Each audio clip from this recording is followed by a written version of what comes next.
Welcome back, everybody. It's Ask the Expert with Ottawa Physiotherapy and Sport Clinic. We're talking shoulders and related sort of ailments today, and we get some questions to address. Christine is on the telephone. Good morning, Christine. How are you? Good morning. Thank you so much for doing this today. No, not a problem. What's your question? Okay, I was at the ER 2 weeks ago because my elbow was in a lot of pain, and they put it as epicondylitis. Epicondylitis. Yeah. But I'm finding that a lot of my pain, if I put my arm up, it's coming from the back of my shoulder, in the shoulder blade. Where you had that gentleman put his arm up, straight head, it comes to me right in that back blade. Okay. So I'm wondering if that's causing all the other pains down my arm and the numbness in my hand. Okay. It's most likely, actually, if we just use Peter's arm here. Epicondylitis, you've got two of them, one on the outside, one on the inside. It doesn't really make a difference, Christine, which side we're talking about in your case. A lot of the epicondylitis issues that are occurring in the elbow are usually byproducts of something that's occurring in the shoulder and usually in the neck. So if you're getting numbness in the hand, for example, then that means there's a nerve of some sort that's getting injured. So there's definitely a neck component occurring there. And if you think about it that way, then what connects the neck to the hand? Nerves. Therefore, you've got a nerve or nerves which are going down the arm, and something along that chain, whether it be elbow, shoulder, or neck, are all contributing to giving you what, for now, you're feeling in the elbow and a little bit in the shoulder. And if it gets really bad, you'll probably eventually start feeling in the neck as well. So no kidding. It's a little bit of everything. Yeah, exactly. So you have to determine where it's originating and go from there. Correct. So Christine needs to come see you. Yes. It would be quite helpful. Yes. Right? Yeah. Noel is on the telephone as well this morning. Noel, how are you? Good. Good. And you have a question. Is it your wife who's having some trouble? Yeah, she's had problems with a sciatic nerve. Right. And it's going from her back all the way down her legs, and she can hardly walk. Right.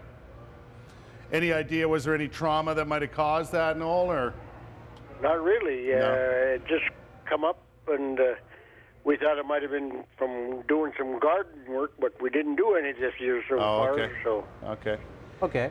Common problem that Noel is talking about, right? Yeah, a lot of people come in with back pain, and again, I'm going to turn Peter around. When I was referring to the shoulder, you've got 5 joints.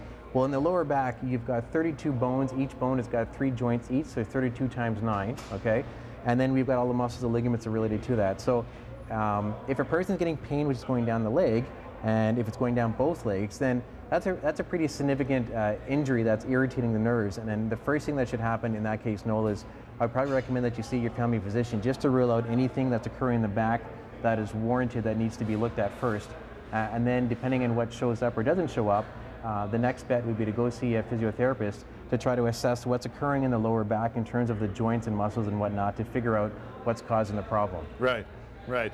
So it takes some investigation again to get at the root of the problem, because you know, a lot of people complain about back pain and sciatic nerves and so on, right? Right. Because they've heard the term somewhere or what have you.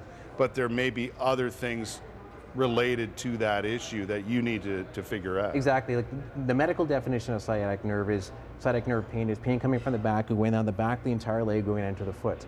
But when people come in, they say, I have sciatic pain. Okay, what does that mean to you? And they say, well, I got pain down the front, or I got pain down the side. Theoretically speaking, that's not actually sciatic. So it's a general term that people have picked up on, right? It's like saying I have back pain. Well, that's great, but we need to be more specific. So to really give a good concrete answer, we have to see the person to figure out what's moving. Do I need to go see a doctor before I come see you?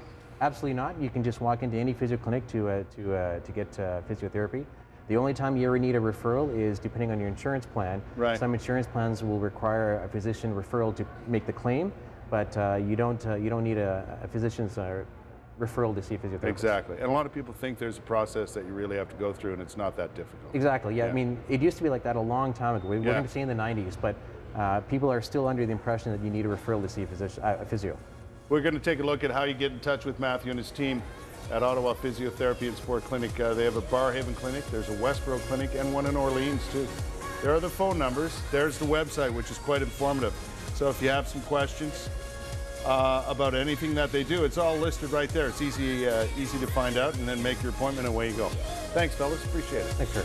Okay, we'll be back with more. We've got the Holy Redeemer School here with their cookbook, and the Honey Runners with some music. That and more coming right up.